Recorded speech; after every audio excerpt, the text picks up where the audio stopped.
Energy ही तो पूरी दुनिया को चलाती है और क्योंकि एनर्जी पर ही संकट है और यह संकट लगातार बना हुआ है, इसलिए पूरी दुनिया की चिंता है कि जो कमाई है वो बची रहेगी, कमाई चलती रहेगी या बंद हो जाएगी। जो कमाते हैं वो सारा उड़ जाएगा या कुछ बचा भी पाएंगे। आने वाले दिन किस तरह का खतरा समेटे हुए हैं, सब कुछ इस पर डिपेंडेंट है कि क्या हो रहा है अमेरिका और ईरान के बीच में।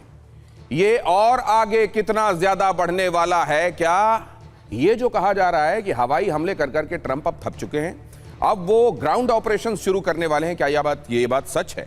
और अगर ऐसा है तो इसके इंप्लीकेशंस क्या होने वाले हैं खुद अमेरिका के लिए, डोनाल्ड ट्रंप के लिए और पूरी दुनिया के लिए इसके मायने क्या हैं? ईरान के लिए तो खैर जो मायने हैं वो समझेंगे ही, लेकिन पहले आज की ये खबरें देख लीजिए, जिसके बाद मैं आपको मेहमानों के पास ले चलूंगा जो आपको थ्रेडबेयर ये बताएंगे कि एक्चुअली इन खबरों के निहितार्थ आने वाले दिनों को लेकर क्या है। ईरान में अमेरिकी हमलों पर यह बड़ा अपडेट है। अमेरिकी हमले में 3 हफ्ते में 50 की मौत हुई है। अमेरिकी हमलों में 500 से ज्यादा लोग घायल हुए हैं। जाहिर है ये आंकड़ा हो सकता है कि अगर ये आधिकारिक रूप से बताया जा रहा है तो ये उससे बहुत कम हो जो एक्चुअल फिगर होगा। बहरहाल 500 से ज्यादा घायल हैं ऐसा बताया जा रहा है। 3 हफ्ते में 50 लोगों की मौत हुई है और 500 से ज्यादा घायल हैं। ईरानी स्वास्थ्य मंत्रालय ने इस बारे में जानकारी दी है। ईरानी हेल्थ डिपार्टमेंट अगर ये बात बता रहा है तो जाहिर है ये सरकारी और आधिकारिक आंकड़े हैं और निश्चित रूप से ये उससे कम होंगे जो एक्चुअल घटा होगा, जितने लोग हताहत हुए होंगे। अगली खबर की तरफ आपको ले चलता हूं। ईरान के खुजेस्तान में 95 ठिकानों पर हमले हुए हैं। 95 प्लेसेस। पिछले 10 दिनों में 95 ठिकानों पर हमले हुए। खुजेस्तान प्रांत के 12 जिले टारगेट हुए हैं। तो वो जगहें जिनको खास तौर से टारगेट किया गया है अमेरिका की तरफ से, उन्हीं में से एक प्रोविंस है खोजेस्तान। खोजेस्तान में 95 अलग अलग जगहों को टारगेट किया गया है। खोजेस्तान को इस तरीके से टारगेट किए जाने का मतलब क्या है? या असल में इस समय जिस तरीके की टारगेटिंग हो रही है, जिस तरह के हमले हो रहे हैं, 7वें दिन लगातार ये जो एरियल बॉम्बिंग हुई है, ये 4-4, 5-5 घंटे अगर चल रही है तो इसमें बहुत कुछ इंडिस्क्रिमिनेट है या सारा कुछ स्ट्रैटेजी के तहत प्लान्ड है और ये हमले किए जा रहे हैं? खोजेस्तान में 95 ठिकानों पर हमले क्या बताते हैं? 10 दिनों में 95 ठिकानों पर हमले बोले गए। खोजेस्तान प्रांत के 12 जिले टारगेट हुए हैं। यहां आप उसकी तस्वीरें देख रहे हैं, कुछ एक हमलों के समय खोजेस्तान की तस्वीरें देख रहे हैं। अगली खबर की तरफ आपको लेकर चलता हूं। अमेरिकी हमलों पर ईरान की चेतावनी भी सामने आ गई है। वैश्विक ऊर्जा को बाधित करने पर तुला हुआ है यूनाइटेड स्टेट्स। कहा ईरान ने इसका असर सिर्फ ईरान पर नहीं यूरोप पर भी पड़ेगा। IRGC प्रवक्ता हामिद रजा की चेतावनी। सिर्फ वो यूरोप पर क्यों? हामिद रजा अगर ये भी कहते कि पूरी दुनिया पर पड़ेगा तो भी वो अतिशयोक्ति नहीं होती, लेकिन बताने की कोशिश हामिद रजा ने ये की है कि वो लोग जो असल में हमारे खिलाफ खड़े हुए हैं, पाले के उस तरफ खड़े हुए हैं, जिसमें अमेरिका भी शामिल है, वेस्टर्न कंट्रीज भी टू सर्टेन एक्सटेंट शामिल हैं, वो सब की सब प्रभावित होने वाली हैं। ईरान ने ये बात कही है, सिर्फ ईरान पर असर नहीं पड़ेगा। ये बात जाहिर है पूरी दुनिया को समझ में आ रही है, लेकिन डोनाल्ड ट्रंप का रुख आने वाले दिनों में क्या है उस पर ही सारा कुछ मुनहसर है। अगली खबर, जॉर्डन में अमेरिकी बेस पर ईरान का हमला। बहुत बुरी तरीके से इस जगह पर हमला किया गया है। मोवाफाक सॉल्टी एयर बेस, इसके अलावा टावर 22, ये जो ईस्टर्न हिस्सा है जहां ये मोवाफाक सॉल्टी एयर बेस है, और इसके अलावा टावर 22 जो कि नॉर्थ ईस्ट इलाके में बताया जाता है। इन दोनों ही जगहों पर खतरनाक हमले हुए हैं। अमेरिकी बेसिस पर धुएं की तस्वीर सामने आई है। कुछ ही देर पहले ईरान ने यहां एक और मिसाइल दागी और बताया यह भी जाता है कि मोवाफाक सॉल्टी एयर बेस जो है वहां पर किसी खास तरह के सुरक्षा के इंतजाम नहीं है। इसका इस्तेमाल यूनाइटेड स्टेट्स की एयर फोर्सेस करती हैं। यहां ड्रोन भी है, सपोर्ट फैसिलिटीज भी हैं, लेकिन यहां जो सुरक्षा के लिए जो तरीके हैं उसमें केवल ये समझ लीजिए कि कंक्रीट कल्वर्ट्स हैं, कंक्रीट की पुलियां जिसके अंदर लोग छुपकर किसी तरीके से अपने आप को बचाते हैं, और जिसको टेक्सास वॉल कहा जाता है, टेक्सास बैरियर कहा जाता है, जो उल्टे टी के शेप की डिवाइडर नुमा एक दीवार होती है। बस इन्हीं की सुरक्षा इस जगह पर है, वरना यहां पर मिसाइल हिट से लोगों को बचाने के लिए कोई खास सुरक्षा नहीं है। खबरें यह भी आ रही हैं कि इसमें बहुत सारे अमेरिकी सैनिक भी प्रभावित हुए हैं, हालांकि उनके संदर्भ में कोई आधिकारिक आंकड़ा सामने नहीं आया है। जॉर्डन में भी भीषण हमला हुआ है और यह हमले की अलग अलग जगहों पर अलग अलग तरफ से हुए हमलों की तस्वीरें आपके सामने रख रहा हूं। अमेरिकी हमला खोजेस्तान प्रांत, 95 हमले वहां हुए। IRGC प्रवक्ता हामिद रजा ने चेतावनी दी है पूरी दुनिया, खासतौर से यूरोप और अमेरिका इससे अछूते रहेंगे, ऐसा बिल्कुल नहीं होने वाला है। और कुछ ही देर पहले ईरान ने जॉर्डन में एक और मिसाइल दागी है अमेरिकी बेस को निशाना बनाते हुए। आप जरा ये देखिए, बंदर अब्बास में तबाही की तस्वीर देखिए। बंदर अब्बास को खासतौर से टारगेट किया जा रहा है। हजीबाद मार्ग का पुल ध्वस्त कर दिया गया है। अमेरिकी हमले में यह पुल ध्वस्त हुआ है। ये ध्वस्त पुल की तस्वीरें आपके सामने। तो बहुत सारा सिविल इंफ्रास्ट्रक्चर भी निशाना बनाया गया है। हालांकि अमेरिका की तरफ से जाहिर है उसको यह कहकर जस्टिफाई किया जाएगा कि ये सिविल इंफ्रास्ट्रक्चर, इसका इस्तेमाल IRGC हमले के दौरान कर रहा था और ये मिलिट्री को क्योंकि सपोर्ट दे रहा था, इसलिए हमको इसको एलिमिनेट करना पड़ा। लेकिन यहां तस्वीरें देखिए जरा, ये पूरा गड्ढा देखिए जरा इस जगह पर, और ये ध्वस्त हुआ पुल देखिए।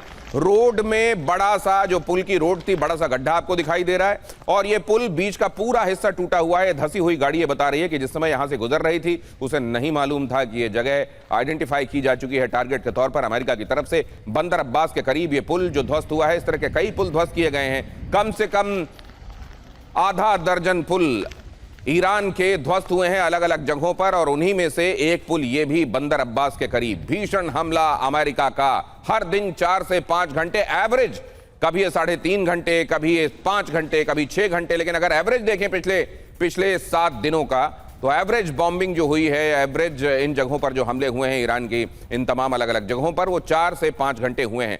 अजय चतुर्वेदी साहब हमारे साथ आज की इस चर्चा में जुड़ रहे हैं, डिफेंस एक्सपर्ट हैं। बहुत स्वागत है जनरल साहब। इसके अलावा हमारे साथ एयर कमोडोर कार्तिकेय काले साहब जुड़ रहे हैं, उनका भी बहुत स्वागत।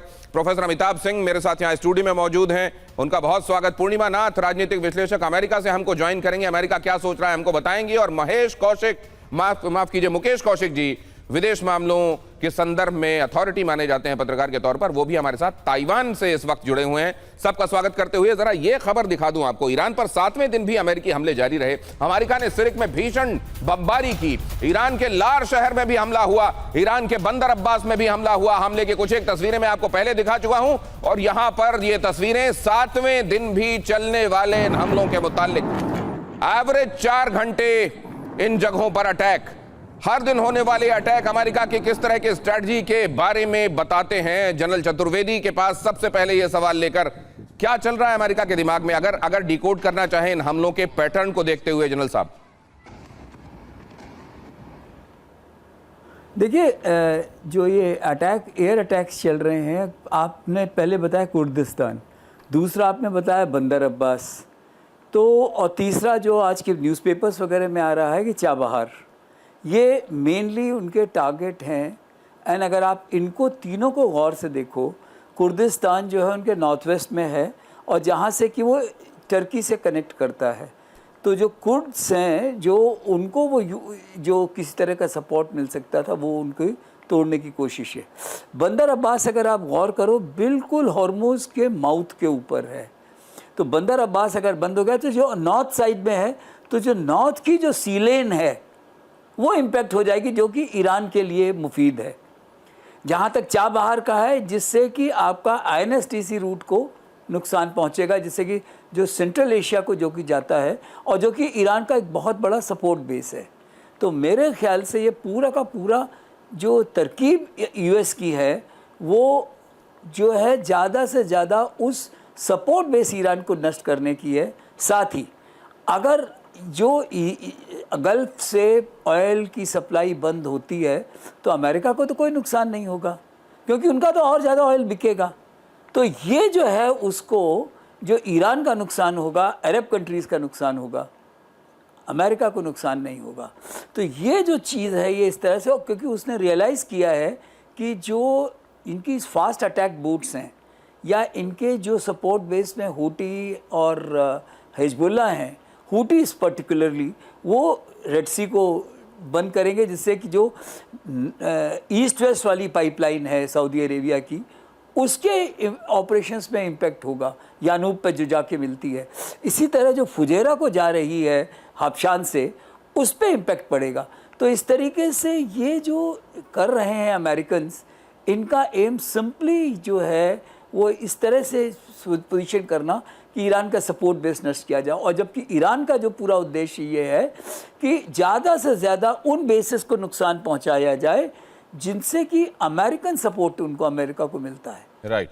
अमेरिका को पर से वो ज़्यादा डिस्ट्रॉय नहीं कर सकते, तो इसलिए उनकी पूरी जो स्ट्रैटेजी है ईरान की, तो जो भी जहाँ पे भी इनसे सपोर्ट बेसिस हैं, चाहे वो जॉर्डन में हो, जहाँ कि वो उनका बेस है अमेरिकन का, जहाँ कि वो कुवैत हो, बहरीन हो, उनको वो डिस्ट्रॉय कर रहे हैं। और ये एक तरीके से अरब्स को एक मैसेज दिया जा रहा है कि अगर तुम ये अमेरिका के साथ रहोगे तो तुम्हारा यही हश्र होता रहेगा। जी, तो दोनों तरफ स्ट्रेटजी क्या है, दिमाग में क्या चल रहा है, कैसे वॉर वेटरन्स इसको डिकोड कर रहे हैं, ये आपने एक ओपनिंग रिमार्क सुना जनरल चतुर्वेदी का। ये खबर देखिए, दक्षिण ईरान में भी अमेरिकी बमबारी जमकर हो रही है, बुशहर और केश्म में भी हमले हो रहे हैं, धमाकों से दहला बुशहर और केश्म द्वीप। अब यहां पर देखिए, बुशहर को लेकर पहले अमेरिकी और इजराइल की जो स्ट्रैटेजी पहले दिखाई दे रही थी, बुशहर पर और उसके आसपास उतने हमले नहीं हो रहे थे।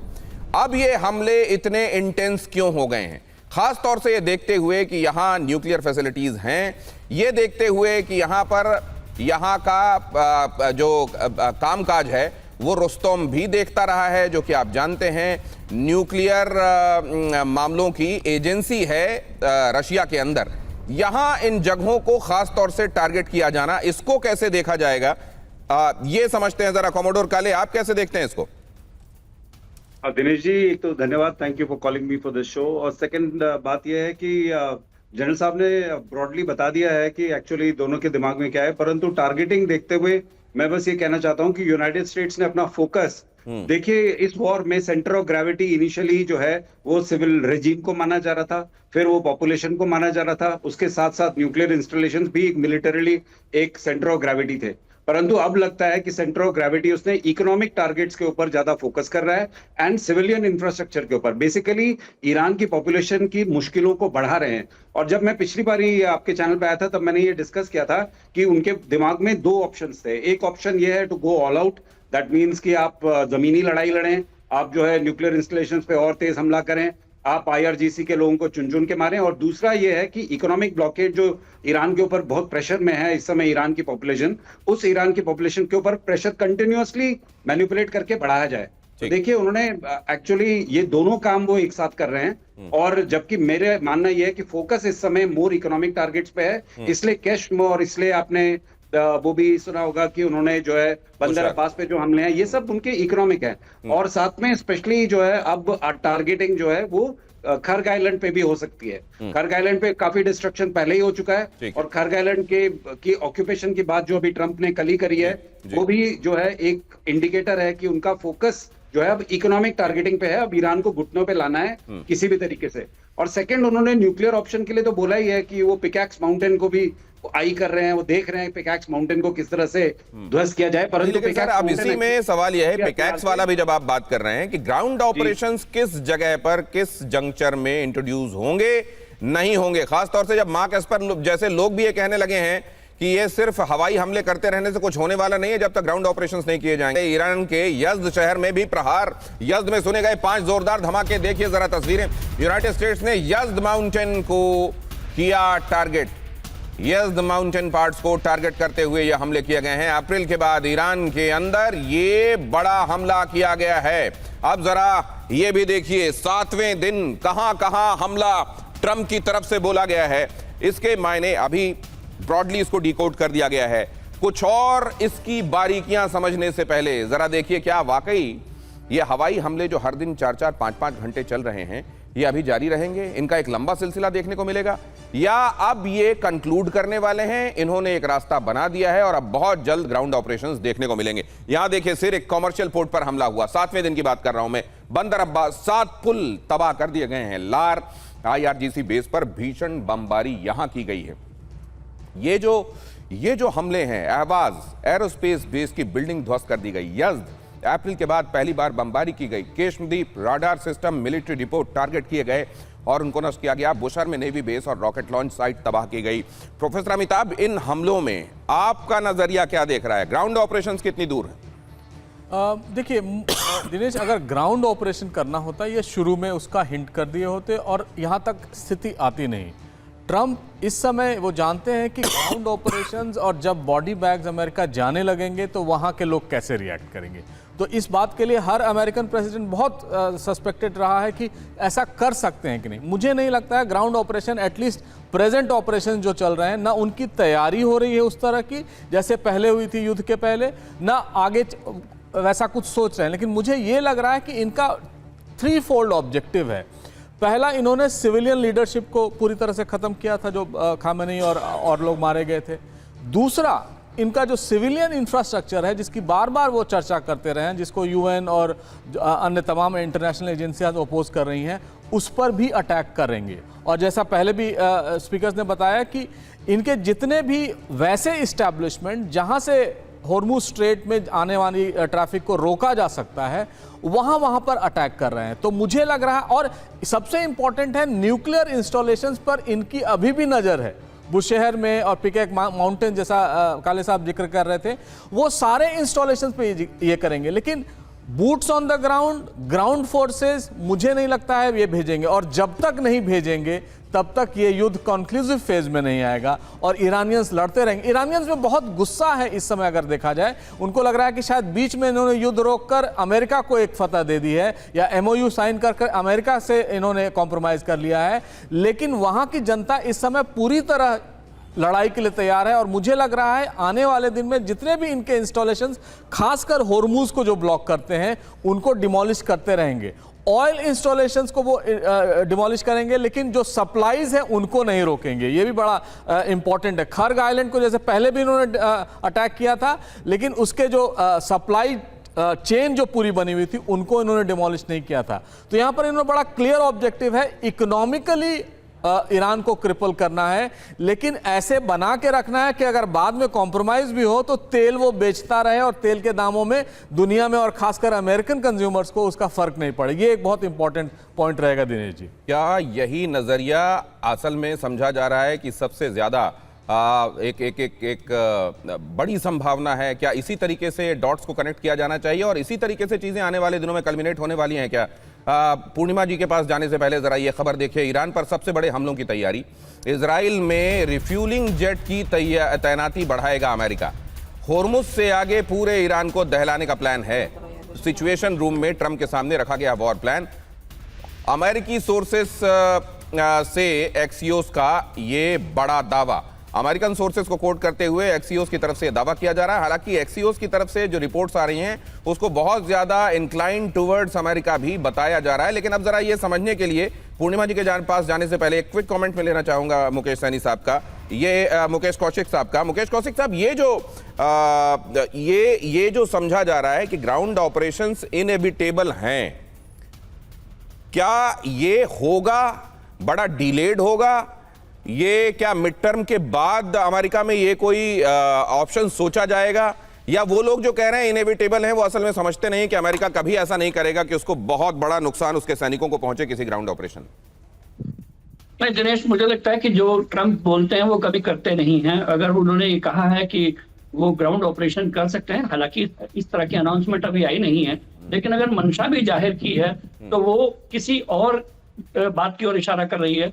हो सकता है कि बातचीत में कोई और हल निकलने की तैयारी हो रही हो, पर ये जो 7 दिन का ऑपरेशन है उसका पूरा इंडिकेशन ये है कि अमेरिका ने इस बात के लिए हथियार डाल दिया है कि वो एमओयू इस बात को इम्प्लीमेंट कराने के लिए कर पाएगा कि हॉर्मुज को खोल दे। हॉर्मुज को खोलने का एग्रीमेंट में उन्होंने ओमान को बीच में लाया था, ताकि ओमान ये डिस्कस कर सके कि वो अमेरिका को कितना पैसा, कितने डॉलर सप्लाई कर सकते हैं। ईरान इस बात को समझ गया।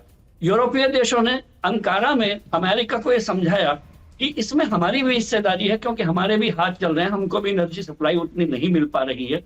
वहां पर अंकारा में डोनाल्ड ट्रंप ने उनको समझाया कि ये हॉर्मुज खोलने की जिम्मेदारी मेरी है। अब वो हॉर्मुज को आइसोलेट कर देना चाहते हैं।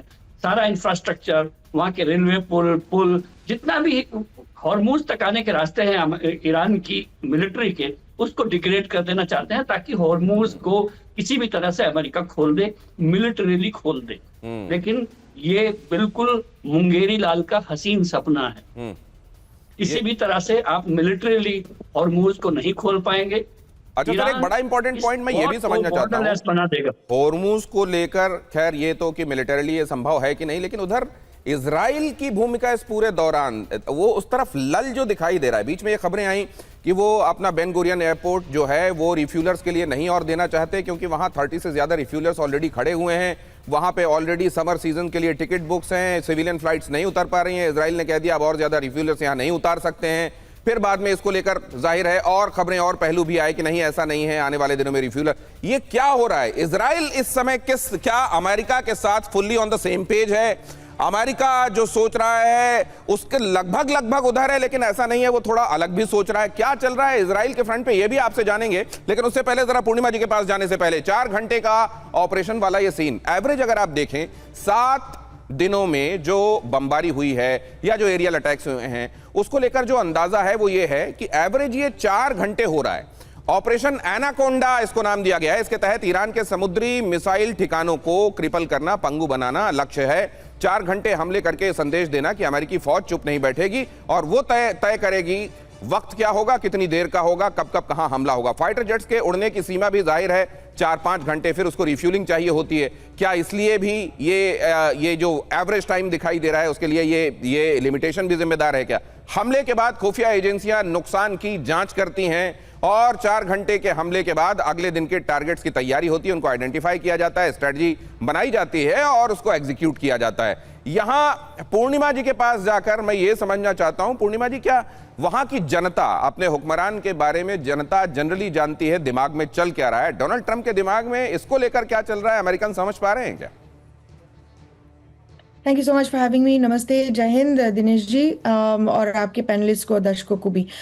आपने जो सवाल पूछा, दिमाग में ट्रंप का क्या है कोई नहीं जानता, बट उनके पैटर्न हम एनालाइज कर सकते हैं और उनका मंशा भी उससे डिसाइड कर सकते हैं कि एक्चुअली जा कहाँ रहा है। यहाँ पे आपको याद दिला दूं, पहले 40 डेज एयर कैंपेन हुआ था, फिर बंद करके नेवल ब्लॉकेड हुआ था, उसके बाद भी कुछ हुआ नहीं था। एयर कैंपेन से पहले डिकैपिटेशन स्ट्राइक में उन्होंने लिटरली 50 लीडरशिप को हटाया गया था बाय स्लॉटर, बाय बॉम्बिंग। उसके बाद अभी फिर से नेवल ब्लॉकेट शुरू करके, इनिशियली उससे पहले बोले थे कि कोई स्ट्रेट ऑफ हॉर्मुज में कोई चार्ज नहीं कर सकता, उसके बाद खुद चार्ज लगाया था कि 20% लगाया था, फिर अरागची का स्टेटमेंट आया था 20% is too much, we will be reasonable. उसके बाद उसको हटाया because there was a global backlash. उसके बाद उन्होंने बताया था कि मिडिल ईस्टर्न गल्फ कंट्रीज के साथ इन्वेस्टमेंट डील हुई है, दे आर गोइंग टू पे यूनाइटेड स्टेट्स, वहाँ पे उनके रक्षा के लिए उनको यूनाइटेड स्टेट्स को पे करेंगे, हम फ्री में क्यों करें? आप मुझे बताइए, दुनिया के हर कोने में यूनाइटेड स्टेट्स अपना यूएस बेस बना के रखे हैं। रिसेंट जो तमाशा हुआ बांग्लादेश में, उसका भी जड़ यही है कि यूएस बेस था, बेसिकली सेंट मार्टिन में दिया नहीं था, इसीलिए शेख हसीना को कौन हटाया वहां से? तो eight the end of the day US base का खेल है और डेकेड से यही खेल आगे बढ़ता रहा। आज प्रेसिडेंट ट्रंप बोल रहा है कि हम फ्री में क्यों रक्षा करें, और गल्फ कंट्रीज का पागल हो गए। अभी रिसेंटली आपको पता है, ये सऊदी पाकिस्तान के साथ डील किया है, पाकिस्तान सऊदी टर्की का अभी एक अलायंस बन रहा है। अब टर्की के साथ जाके वो अच्छा रिलेशन बनाने की कोशिश कर रहे हैं, और यहाँ पे टर्की के साथ जाके रिलेशन बनाने जब गए थे तब इजराइल खफा हो गए। Right. अब यहाँ पे जो एपेक जो है, यहाँ पे सबसे बड़ा लॉबी है, यहाँ पे पॉलिटिकल लॉबी, इनके बिना कोई पॉलिटिशियन जीत ही नहीं सकता। अगर जीत भी गए, आपके मुंह से 1-2 शब्द निकल गए, आप जीतना क्या, आपका जीना हराम कर देंगे, आपको पोजीशन से निकालना तो हो, या तो आपकी रेपुटेशन का बैंड बजा देंगे यहाँ पे। This is the situation over here in terms of politics. अब मुझे बताइए, हमारा इलेक्शन आने वाला है in couple of months in America. Iran का तो अब इलेक्शन का चक्कर नहीं है ना, जी। इजराइल में भी इलेक्शन का चक्कर है। सो नेतन्याहू या इजराइल का वामपंथी हो या राइट विंग हो, इनका तो है ही नहीं। At the end of the day they are going to be continuously targeting वो जो 20%। तो ये आपने इनिशियली कुछ चीजें बड़े पुख्ता तौर पे जो कही हैं पूर्णिमा जी, कि ये जो दिखाई दे रहा है उसके अतिरिक्त बहुत सारी चीजें जो घट रही हैं, और ये अमेरिकी उसके लिए दिमाग चाहिए, स्टूडनेस चाहिए, और खासतौर से डोनाल्ड ट्रंप वाला नजरिया चाहिए कि आप उसको समझ पाएं, वरना शायद उसको समझना भी मुश्किल है। अब जरा देखिए, ईरान ने हिंद महासागर में दुश्मन के शिप पर किया हमला। ईरानी सेना ने ऑपरेशन थंडरबोल्ट की जिम्मेदारी ली। एंटी शिप क्रूज मिसाइलों से शिप पर भीषण हमला किया गया। अमेरिकी लॉजिस्टिक शिप पर हमले की आशंका है। हिंद महासागर में ईरानी हमले से हड़कंप मचा हुआ है। इस हमले के मायने क्या है जनरल चतुर्वेदी? देखिए, मैं बड़ा सिंपल सी बात आपको बताता हूँ कि ईरान की एक स्ट्रैटेजी वो फॉलो कर रहे हैं। उनकी स्ट्रैटेजी बहुत सिंपल है कि हम, अगर वो ये सोचते हैं कि हमारे इकोनॉमिकली वीकन करके अमेरिका हमको सब्जुगेट करने के लिए तैयार कर लिया कि हम सरेंडर कर दें, जैसे कि सद्दाम हुसैन ने किया था, तो वो रॉन्ग है। क्योंकि ईरान में एक शिया ट्रेडिशन है जो मार्टरडम पे बेस्ड है, और उसके लिए वो तैयार हैं। उन्होंने कहा कि तुमने हमारी लीडरशिप को मार दिया, हम मोज़ाइक स्ट्रेटजी से काम कर रहे हैं। और ये जो है, इनके इस तरह के हमले फास्ट अटैक ट्रैप से होते रहेंगे, मिसाइल से अटैक होते रहेंगे, सॉर्म डोम से होते रहेंगे, और वो इनको इतना परेशान करेंगे क्योंकि वो एसिमेट्रिक वॉरफेयर के लिए तैयार हैं। तो ये इफेक्ट बेस्ड ऑपरेशंस ईरान के साथ नहीं काम करेगा, क्योंकि इकोनॉमिकली उसने उनको वीक कर दिया है।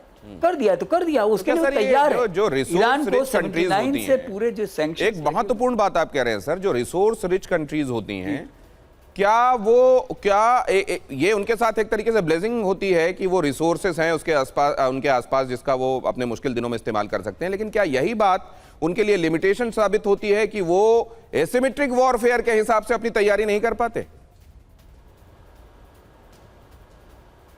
जी बिल्कुल, क्योंकि अमेरिका को ये लग रहा था कि मतलब हम तो वो हमारे यहाँ कहावत है, कहा करे जहां काम आवे सुई, क्या करे तलवार।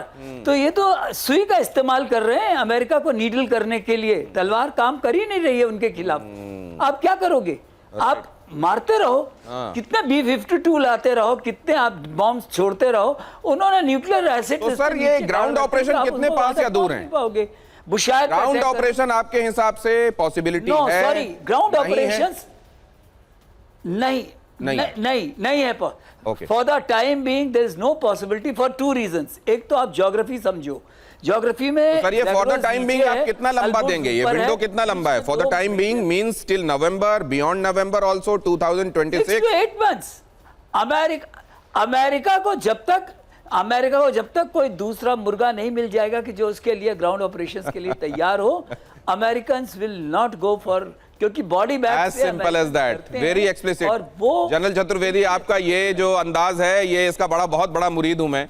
कहावतों के साथ, चीजों को आसानी से दिमाग में बिठाने वाली बातों के साथ, ये भी कि देखिए सिंपल है, 6 से 8 महीने, जब तक दूसरा मुर्गा नहीं मिल जाता ग्राउंड ऑपरेशंस नहीं होंगे। होर्मुज में शिप पर हमले का ईरान ने वीडियो जारी किया।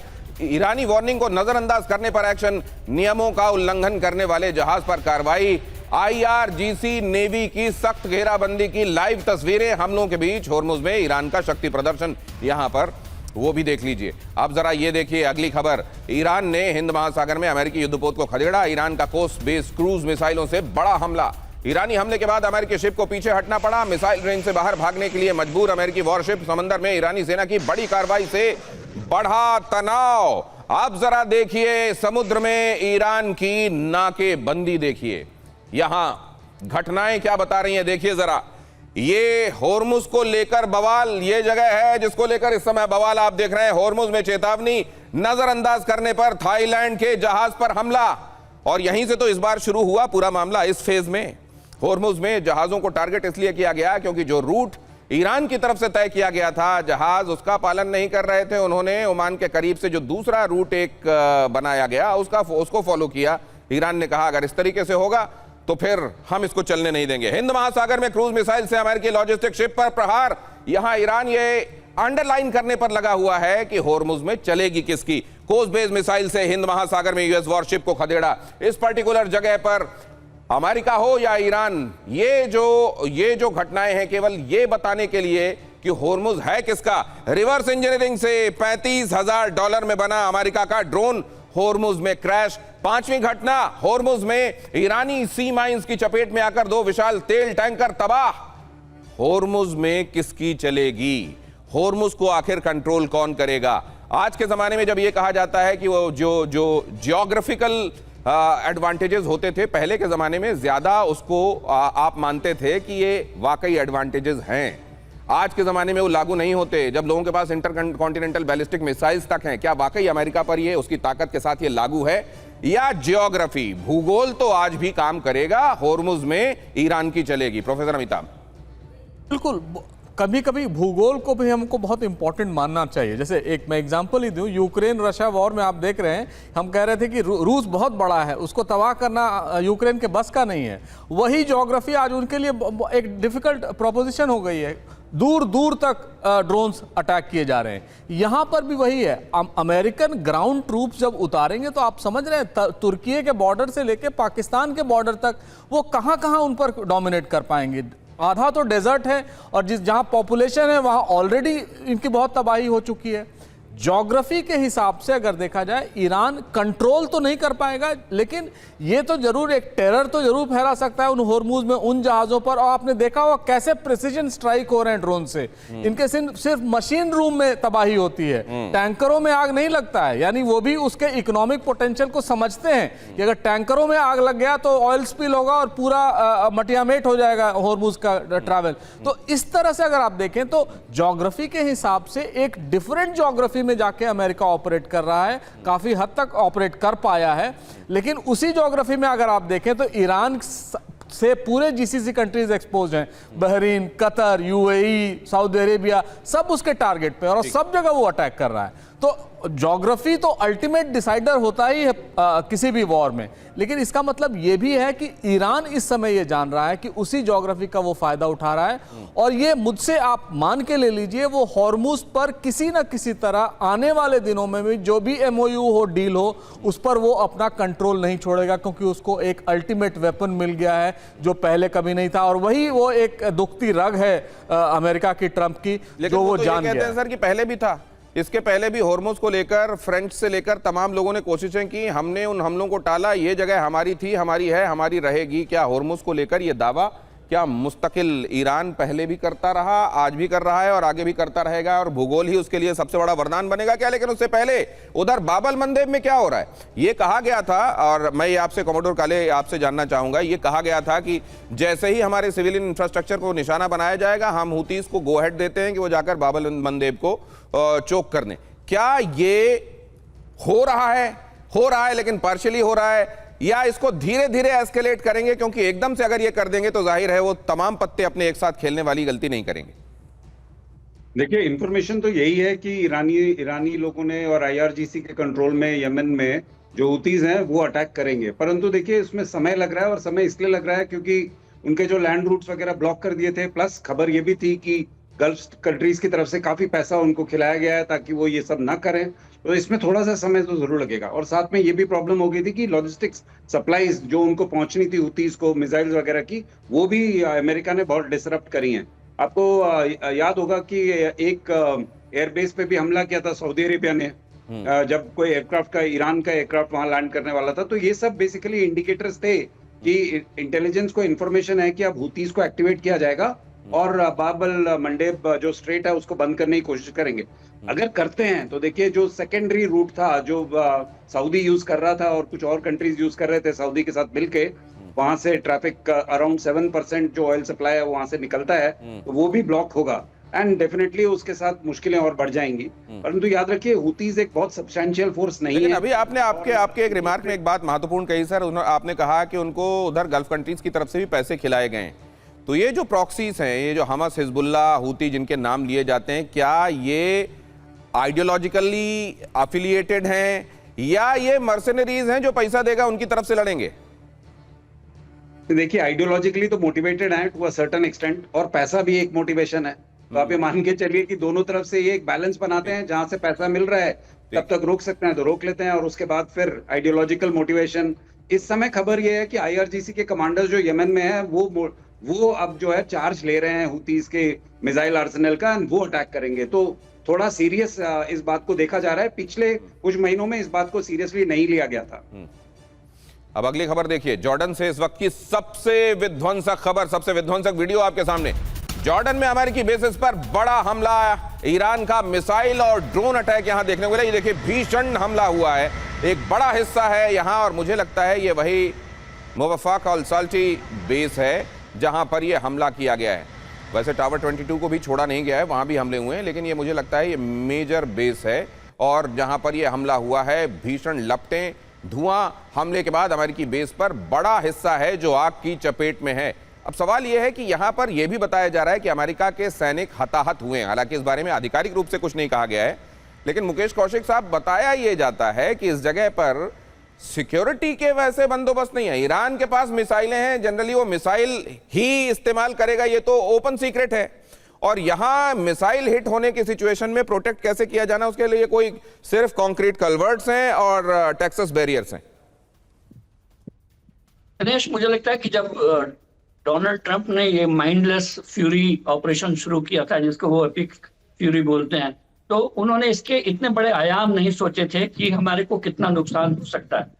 आज की दुनिया की सबसे बड़ी बदकिस्मती ये है कि ईरान लीडरलेस है और अमेरिका में लीडरों के बजाय डीलरों का कब्जा है। और दोनों ही तरफ से दिक्कत ये हुई है कि लीडरलेस ईरान में एक तबका ऐसा है जो शांति नहीं चाहता, और वो IRGC वाला तबका है।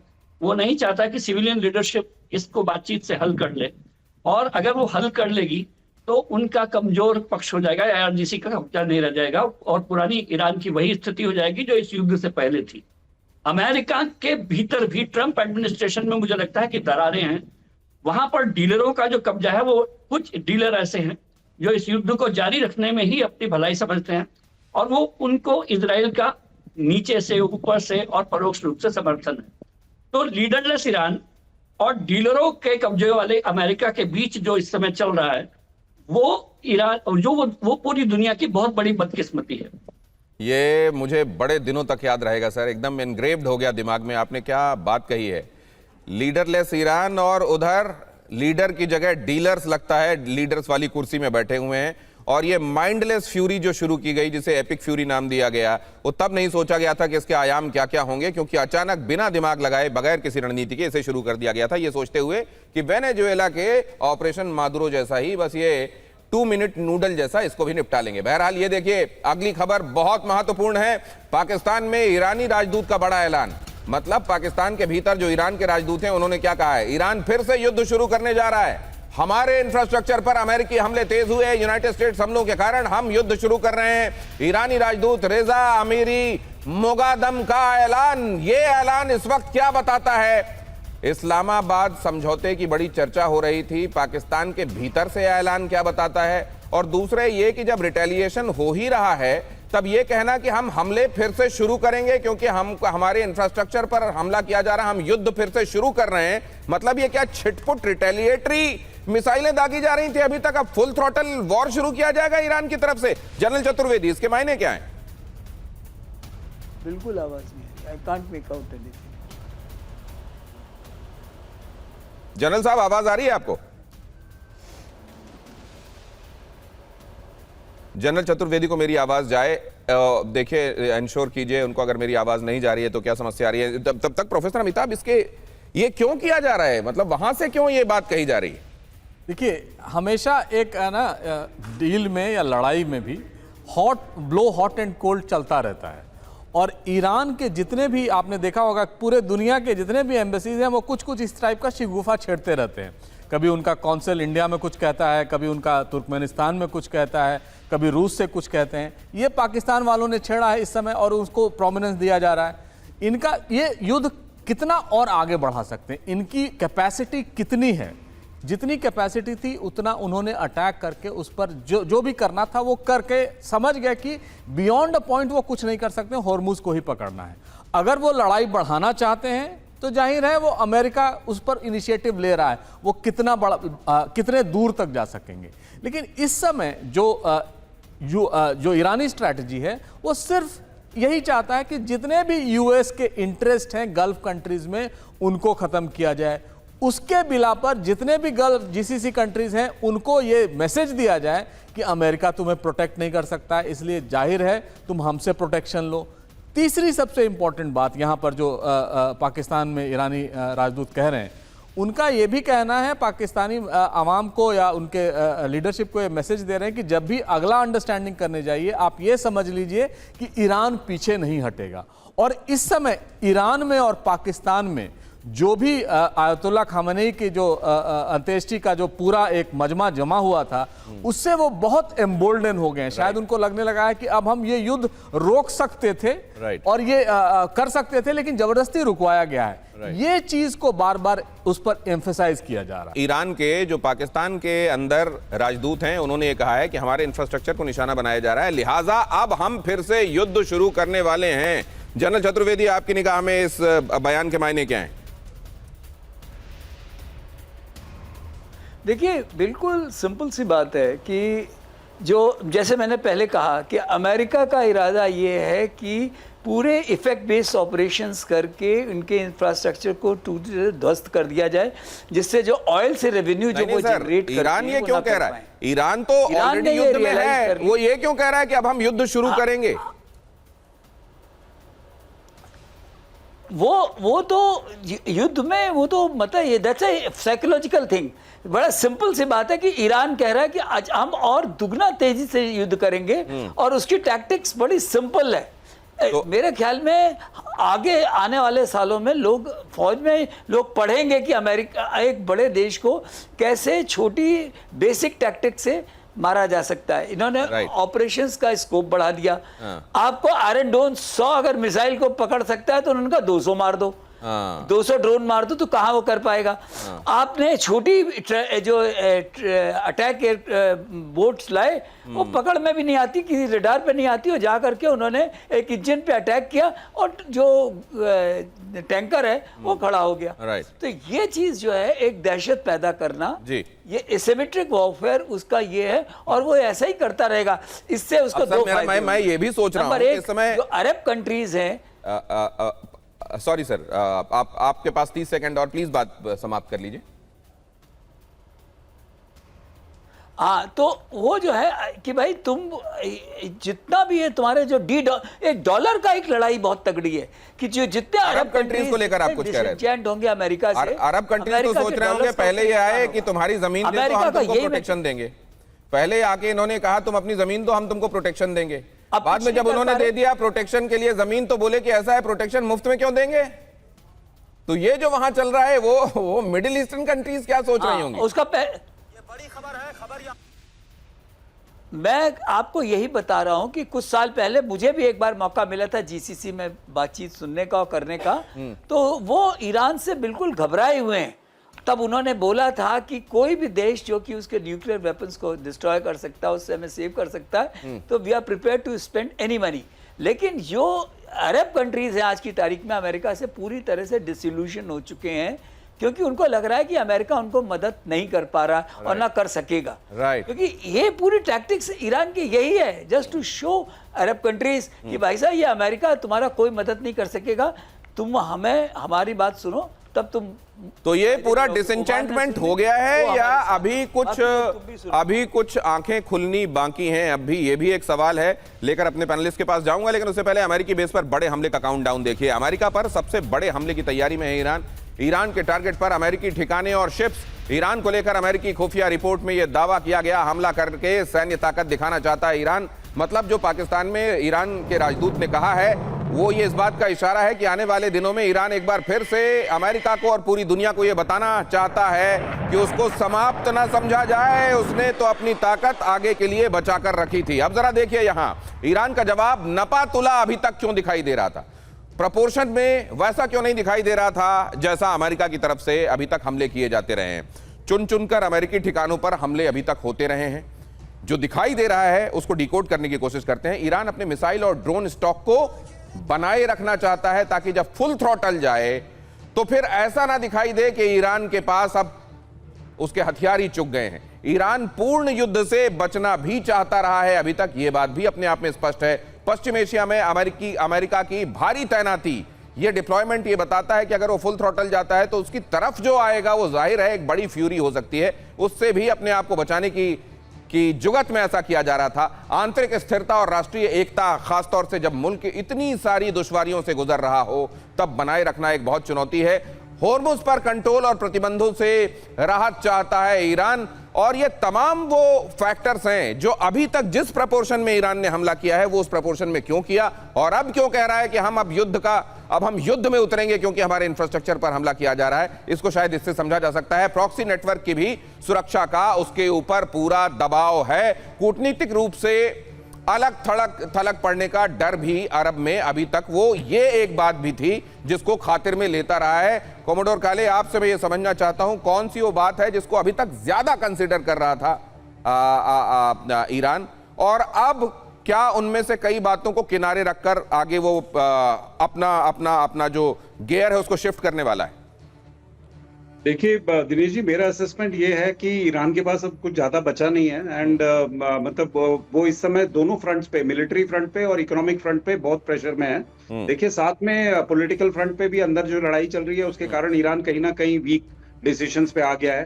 तो अभी अगर जहां तक मैं समझता हूं कि ये जो स्ट्रेटेजी है सामरिक दृष्टि से देखा जाए कि उस पे स्टडी प्रेशर बना के रखो और इकोनॉमिकली ईरान जो है धीरे धीरे कोलैप्स करने लगेगा, वो इतनी सक्सेसफुल होती है ये तो मैं कह नहीं सकता, बिकॉज ये सब जो चीजें हैं ये विल पावर, एक देश की विल पावर पे बहुत डिपेंड करता है। देखिए अब ईरान में कोई ऐसे टारगेट्स बड़े रह नहीं गए हैं जिनको आप डिस्ट्रॉय करके आप ये कह सके कि हाँ भाई हम इकोनॉमिकली ईरान को बिल्कुल घुटनों पे ला दें। इंफ्रास्ट्रक्चर लास्ट रिजॉर्ट है। अगर आप सिविलियन इंफ्रास्ट्रक्चर को टारगेट कर रहे हैं, आप डिसैलिनेशन प्लांट्स को अभी ईरान ने टारगेट किया है, तो आई एम श्योर कि रिटेलिएशन में हो सकता है कि डिसैलिनेशन प्लांट्स भी टारगेट हो जाएं। तो धीरे धीरे आप उन सब चीजों पे जा रहे हो जिससे एक्चुअली एक सिविलियन की जो रोजमर्रा की जिंदगी है वो खत्म होने वाली है। तो इसका ये अब उस फेज की तरफ जाता जा रहा है युद्ध, जहां शायद ये पहुंच जाएगा, इसके बारे में दुनिया सोच भी अंदेशा भी नहीं था, ये वहां पहुंच रहा है मामला। और ग्राउंड ऑपरेशन पर यरूशलेम पोस्ट का क्या दावा है? अमेरिका ग्राउंड ऑपरेशन की तैयारी कर रहा है। ईरानी एयर डिफेंस और रडार सिस्टम निशाने पर हैं। ग्राउंड ऑपरेशन के लिए यूनाइटेड स्टेट्स के ये हमले तेज हुए हैं। अगली खबर देखिए, यूनाइटेड स्टेट्स पर ईरानी सांसद का बहुत बड़ा दावा। ग्राउंड ऑपरेशन की तैयारी में अमेरिका। दक्षिणी ईरानी द्वीपों पर जमीनी हमले की तैयारी। अबू मूसा और टुम द्वीप संभावित लक्ष्य हो सकते हैं। ईरानी सांसद आमिर हुसैन सबेती का ये दावा। बहुत संक्षेप में, केवल 10 सेकंड में आपसे जानना चाहता हूं मुकेश कौशिक साहब, ग्राउंड ऑपरेशन आपकी निगाह में होंगे नहीं होंगे? देखिए अगर होते हैं तो ये ईरान की मंशा पूरी हो जाएगी। ईरान कब से चाहता है कि ग्राउंड ऑपरेशन शुरू हो और अमेरिका को जो अभी तक बहुत दूर से बैठकर युद्ध छेड़े हुए था उसको इस युद्ध में नीचे जमीन पर घसीट लिया जाए, और ये अमेरिका की माइंडलेस फ्यूरी की एक बहुत बड़ी परिणति होगी। ये देखिए जरा, ईरान में ग्राउंड ऑपरेशन की तैयारी के संदर्भ में खुफिया रिपोर्ट्स क्या कह रही हैं? सेंटकॉम का हमला जवाबी कार्रवाई नहीं है। सेंटकॉम ग्राउंड ऑपरेशन के लिए रास्ता साफ करने के लिए हमले कर रहा है। रणनीति क्या है? सप्लाई चेन और मोबिलिटी को काटना। 5 महत्वपूर्ण पुलों, रेलवे नेटवर्क को ध्वस्त किया, तबाह किया गया ताकि ग्राउंड ऑपरेशन के वक्त ईरानी सेना की पहुंच कठिन हो। रणनीति क्या है? एयर डिफेंस और रेडार सिस्टम तबाह करना ताकि अमेरिकी मरीन हेलीकॉप्टर्स की लैंडिंग, कमांडोज का वहां होना ट्रैक ना हो सके। रणनीति यह भी कि केवल नेवल नाकेबंदी की जाए फारस की खाड़ी में ताकि सैनिकों को वॉरशिप तैनाती का कवर दिया जा सके। क्या वाकई ये जो समझा जा रहा है चीजों को, घटनाओं को देखकर, ये सही तर्जुमानी है हालात की, या ये इंटरप्रिटेशन गलत है? ये एक बहुत बड़ा ट्रैप होगा अगर अमेरिका इसमें आखिरकार आ जाता है तो।